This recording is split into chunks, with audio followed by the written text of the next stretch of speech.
तो आज आपके सामने मैं टेंस का नेक्स्ट डे लेकर आया हूँ। टेंस का आपका जो टाइप है वो आपका present perfect continuous tense. Present perfect continuous tense आपको पता है कि इसके पिछले पार्ट इसके पिछले टेंस मैं उसको अपलोड कर दिया हूँ, वीडियोज बन चुकी है।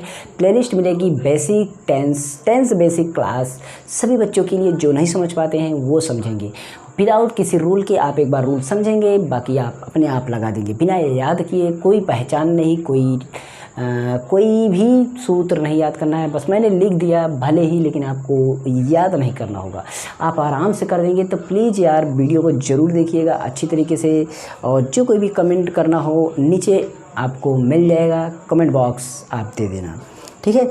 तो यहाँ पर देखिए, मैं उससे पहले एक रिक्वेस्ट करता हूँ, मेरे सेकंड चैनल जो भी इन डिस्क्रिप्शन पे मिलेगी, डिस्क्रिप्शन में भी है, मास्टर जी मोबाइल टेक चैनल है, सर्च करिए, उसको भी आप सपोर्ट करिए जैसे आप इसको सपोर्ट करेंगे। देखिए ये जो है, इसमें आपका जो प्रेजेंट मतलब है, जब कभी भी कुछ ऐसी चीज़ बात हो रही हो कि वो हो अभी है, हूँ, है, हो, इस तरीके हा वाली चर्चा हो रही है, लास्ट में है की बात हो रही है, तो प्रेजेंट होगा। वो किस में होगा? प्रेजेंट में। लेकिन अगर कभी कभी रही कुछ इस तरीके से, मतलब कोई चीज़ चल रहा है एक बात हो, तो कॉन्टीन्यूअस होगा। रहा है कॉन्टीन्यूअस है प्रेजेंट।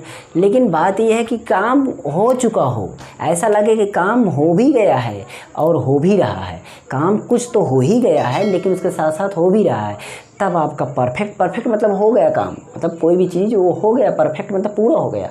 लेकिन कॉन्टीन्यूअस लग गया तो इसका मतलब भी होने के साथ साथ वो हो भी रहा है, बस यही काम है। पहचान आप समझ गए होंगे। जैसे मैं बोलूँ, अगर मैं इस तरीके से बोलता मैं खा चुका हूँ तो परफेक्ट हो गया, क्योंकि खा चुका हूँ, ये तो काम पूरा हो गया। लेकिन अगर मैं इसी को इस तरीके से बोलता, मैं 2 दिन से खा रहा हूँ, इसका मतलब 2 दिन हो चुका है मुझे खाते खाते, मतलब एक दिन मैं खा लिया हूँ तो परफेक्ट हो गया ना। एक दिन तो खा ही लिया हूँ तो ये काम तो परफेक्ट हो गया। 2 दिन से खा रहा हूँ मतलब 2 दिन हमारा हो चुका है, तब मैं यही खा ही रहा हूँ। 2 दिन तो मेरा बीत गया, परफेक्ट हो गया, लेकिन खा रहा हूँ अभी वो कॉन्टीन्यूअस में। बस यही यार प्रॉब्लम होती है जो पहचान में नहीं आता। पहचान में यही है कि जो चीज़ चलता रहे अभी है तो कॉन्टीन्यूअस होता है, और जो चीज़ बीत गया वो परफेक्ट हो जाता है। और हैं हूँ था थे मी आपको अलग से पहचाना है। होंगे आपका प्रेजेंट, था थे ती आ जाए तो पास्ट, गागे गी आ जाएगा तो फ्यूचर। बस हमारा अब बचता है आपका हेल्पिंग वर्क। हेल्पिंग वर्क कैसे हम समझेंगे? हेल्पिंग वर्क एकदम ईजी है। आपका हैज लगता है, पता है कि हैज लगता है, कभी भी हैज लगता है, एक वचन कर्ता के साथ, एक वचन नाउन के साथ हमारा हैज लगेगा, बाकी आपके सबके साथ हैव लगेगा। ये परफेक्ट में आपने पढ़ा था। ये किस में पढ़ा था? परफेक्ट में। बस जो परफेक्ट में आपने पढ़ा था उसी के साथ साथ आपको बीन इसमें और ऐड करना है, बीन VWN इसको भी ऐड कर देना, बाकी को दें। नाट कभी भी लगाना है, अगर नाट कभी भी लगाना हो तो आपको बीन के पहले लगाइएगा। कहाँ लगाइएगा? बीन के पहले नाट लगा दीजिएगा।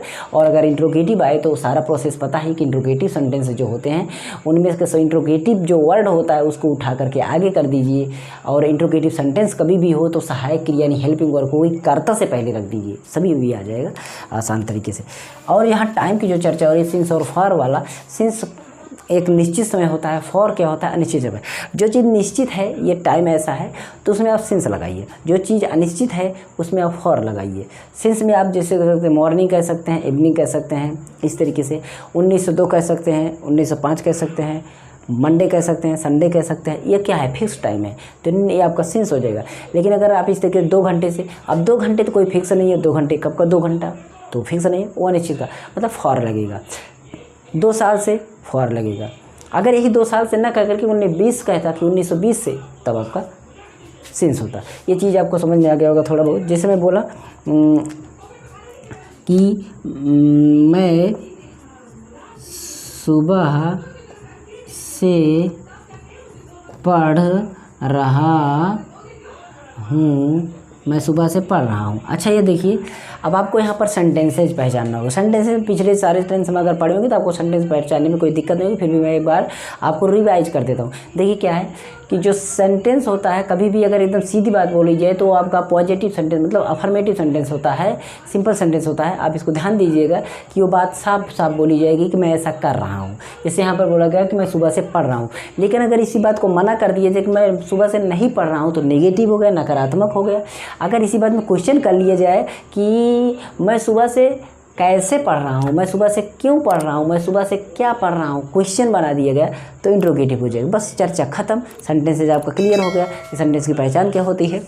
यहाँ पर सीधी बात बोला जा रहा है, सिंपल सेंटेंस अफर्मेटिव, क्योंकि मैं सुबह से पढ़ रहा हूँ। ठीक है, तो इसका जो हमारा ट्रांसलेशन होता तो सबसे पहले कर्ता का आपका आई होता, आई के साथ आपको हैज बीन है भी, सूत्र वैसे भी है, हैज बीन हैव बीन जो भी मन के लगाना हो तो आप हेल्पिंग वर्ब लगा सकते हैं। तो यहाँ पर हमारा आई के साथ हैव बीन लगता है, आई हैव बीन। ठीक, फिर यहाँ पर है क्रिया, मतलब ये जो है मैं जो है क्या कर रहा है, मैं कर रहा है पढ़ना, पढ़ाई, और पढ़ाई का क्या होता है आपका रीडिंग होता है, आई हैव बीन रीडिंग। ठीक है, आई हैव बीन रीडिंग या स्टडाइंग हो गया।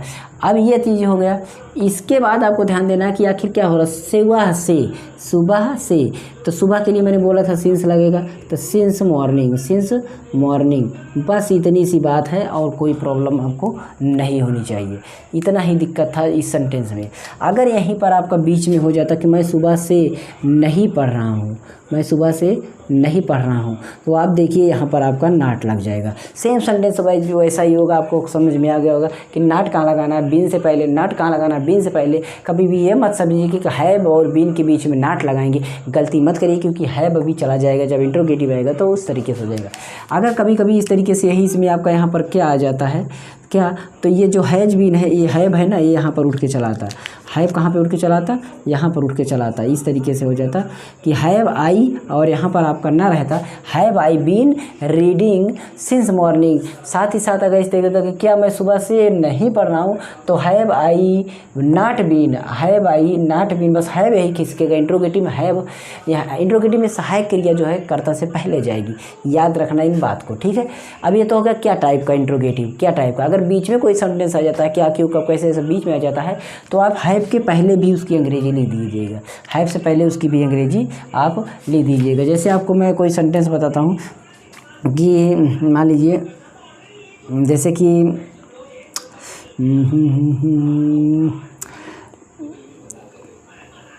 राम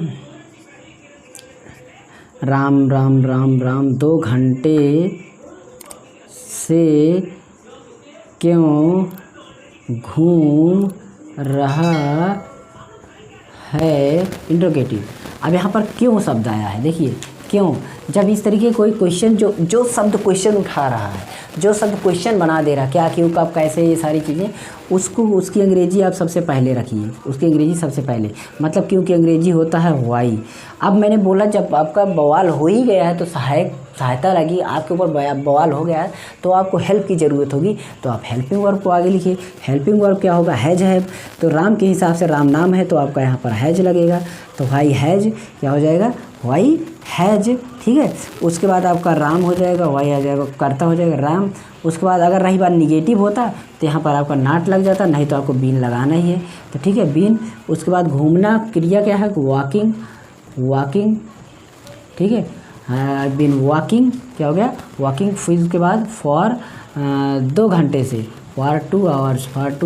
ठीक है, फॉर 2 आवर्स। ठीक है, तो ये चीज़ हो गया आपका। इस तरीके से आपको समझने की एक समझ की देरी है, बाकी आपको टेंस एकदम इजी होता है और आपको समझ में भी आ जाएगा।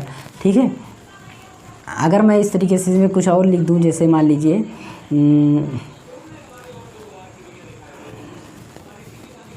क्या वह 4 बजे से नहीं पढ़ रहा है। ठीक, आप बताइए क्या हुआ, 4 बजे नहीं पढ़, क्या से शुरू है, तब भी हेल्प चाहिए। क्या पूछ रहा है, क्वेश्चन पूछ रहा है, बवाल हो गया, और बवाल हो गया तो हेल्पिंग वर्ब आगे आइए। हेल्पिंग वर्ब वह के साथ आपका हैज लगता, तो हैज उसके बाद ही लगाना है, हैज उसके बाद हैज ही नाट का क्यों लगाया, क्योंकि यहाँ इसके बाद बीन आना है, तो बीन से पहले नाट, उसके बाद आपका बजे से नहीं पढ़ा, आप यहाँ पर रीडिंग लिख सकते हैं, स्टाइंग लिख सकते हैं, रीडिंग। उसके बाद रीडिंग क्या कर रहा है, रीडिंग आपका 4 बजे से, मतलब तो सिंस और फार लगेगा तो सिंस लगेगा, सिंस 4 o'clock। ठीक है, तो आप सारी बातों को समझ गए होंगे, शायद आप ट्रांसलेशन कर भी लेंगे अब आराम से इसमें का, क्योंकि आपको ऐसे कोई चीज़ें बची नहीं है जो आपको ना समझ में आए हो। जो ना समझ में हो कमेंट कर देना। यहाँ पर मैं आपको एक होमवर्क देता हूँ, कमेंट बॉक्स में आप दे देना, जो भी जिसकी इच्छा हो आप कमेंट बॉक्स में दे देना। ठीक है, ठीक है। तो यहाँ पर आपको मैं कब से गाने गा रहा हूँ, मैं कब से गाने गा रहा हूँ, मैं कब से गाने गा रहा हूँ। ये हो गया आपका कमेंट बॉक्स में देने के लिए ट्रांसलेशन। आप कमेंट बॉक्स में दे दीजिए ट्रांसलेशन, ये आपके लिए है, ठीक है। तो ओके, तो ये था आपका।